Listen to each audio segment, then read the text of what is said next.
jualan kan kalau harga naik itu saya kadang bingung menjualnya gitu. Kadang orang kan maunya belinya segini kan.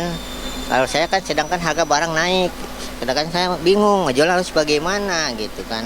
Ya mudah-mudahan harga-harga lebih stabil lagi seperti biasa, setidaknya lagi stabil lah, jangan terlalu tinggi. Kan pedagang-pedagang kecil istilahnya sayuran mahal kan bingung untuk menjual lagi, ngelolanya lagi kan gitu. Wah, harapan kedepannya ya mudah-mudahan lebih baik dan bisa nurunin harga yang stabil lah, nggak terlalu murah pun nggak terlalu mahal gitu aja. Iya, semua pedagang tuh bahan baku pengennya stabil, kayak yang udah-udah, jangan terlalu mahal. Iya, siapapun itu pemimpinnya ya kami pengen sejahtera lah.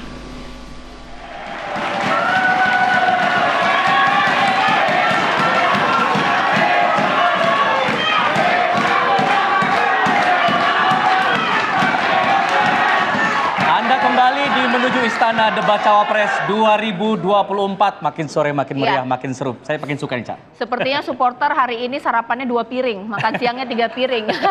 Dan juga minumnya 1 gelas, biar rata 1, 2, 3 nih, kalau nggak disemprit kita.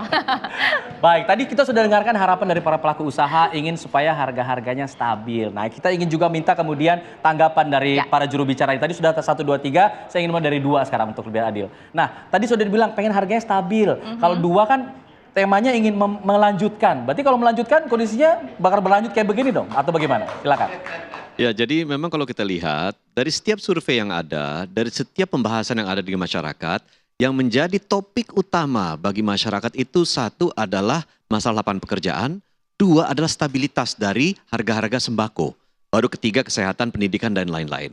Nah, oleh karena itu fokus kami selain meningkatkan perekonomian untuk menyerap tenaga kerja dengan jumlah yang besar, jangan lupa tenaga kerja kita jumlahnya tidak hanya besar, tetapi harus kita manfaatkan bonus demografinya juga. Jangan sampai kemudian tenaga kerja kita yang produktif itu tertinggal. Kedua, masalah stabilitas harga. Stabilitas harga yang penting itu adalah bagaimana kita memperkuat ketahanan pangan kita. Bagaimana kita mengurangi ketergantungan dari bahan pangan impor. Nah, inilah di mana kontrol daripada harga pangan itu berada sepenuhnya di tangan negara yang bisa mengontrol tersebut. Jangan sampai terjadi lonjakan-lonjakan. Adapun kalau sampai terjadi lonjakan karena ada permintaan yang mendadak, misalkan saja musiman ya, misalnya bulan Ramadan, Lebaran, menjelang akhir tahun, liburan, itu bisa langsung diredam, diturunkan oleh pemerintah. Nah, ini ketahanan pangan bagi kami amat sangat penting untuk kita jalan ke depannya, mengurangi ketergantungan impor, memperkuat produksi pangan di dalam negeri.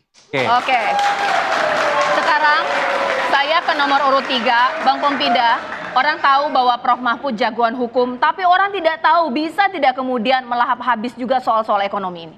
Wah, ini lupa kali nih bahwa Prof. Mahfud itu beberapa kali itu menyelesaikan persoalan-persoalan ekonomi dengan cara penegakan hukum yang benar begitu ya. Pertama, kasus yang namanya BP Migas pindah ke SKK Migas.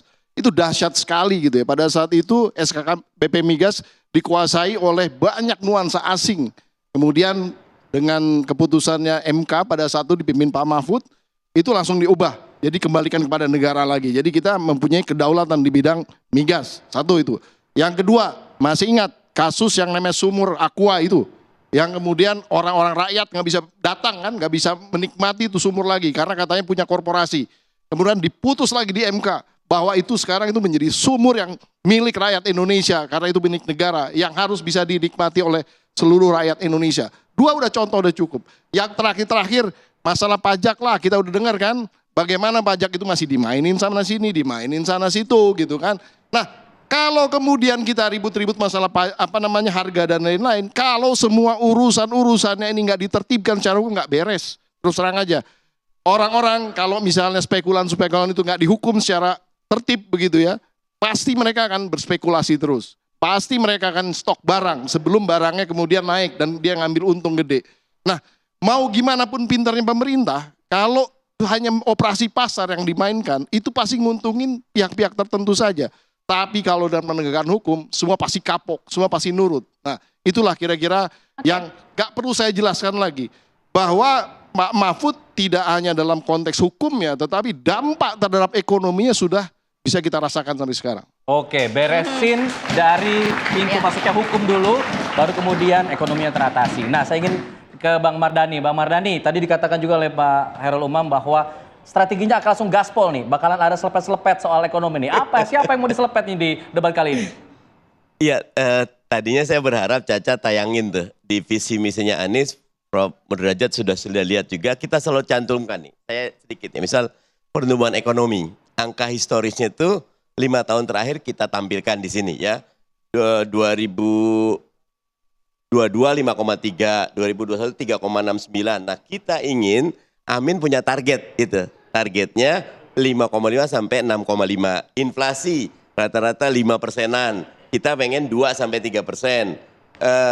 Tingkat pengangguran terbuka rata-rata angka historisnya 5,45, 5,4, kita pengen 3,5 sampai 4,5. Kemudian angka kemiskinan ekstrim dari 2,04, 1,12 kita pengen 0 karena memang ingin ada betul-betul keadilan dan kemakmuran buat semua.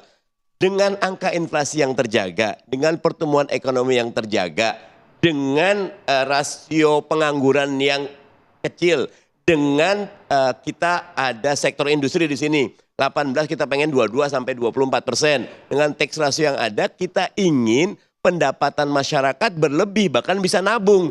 Dengan harga-harga tetap terjaga. Insya Allah keadilan dan kemakmuran buat semua bisa tercapai. Semuanya detail, angkanya detail. Angka historisnya ada, angka targetnya ada, dan bagaimana cara mencapainya sudah ada. Dan Gus Imin siap menyelepet semuanya. Ya, ini sekarang kita akan membaca dulu gambar ya, Alfat ya. Ini kita sudah punya 4 gambar, sebenarnya 4 gambar ini di kanan kiri kita ini, bahkan di sebelah sana ya. Ini sudah ada suasana di JCC, bahkan juga di masing-masing posko yang nanti titik di mana Cawapres akan berangkat. Nah, ini dia suasananya. Kalau tadi sempat kita informasikan bahwa Anies tampaknya sudah tiba juga ya untuk bertemu, mungkin memberikan semangat untuk cawapresnya seperti itu ya. Nah, tapi kita juga tahu Alfat bahwa debat ini tidak hanya di dunia nyata.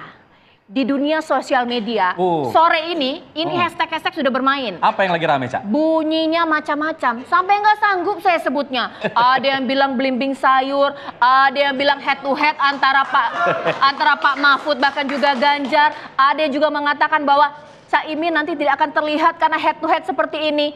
Nanti kita minta mereka juga masih saling berdebat. Jadi ini miniatur debat tim ses nih ya. Betul, jadi nanti begitu ada yang menjelaskan, boleh langsung mengkritisi, boleh langsung menyangga dan lain sebagainya. Usai jeda, tetaplah bersama kami di Menuju Istana Debat Cawapres 2024.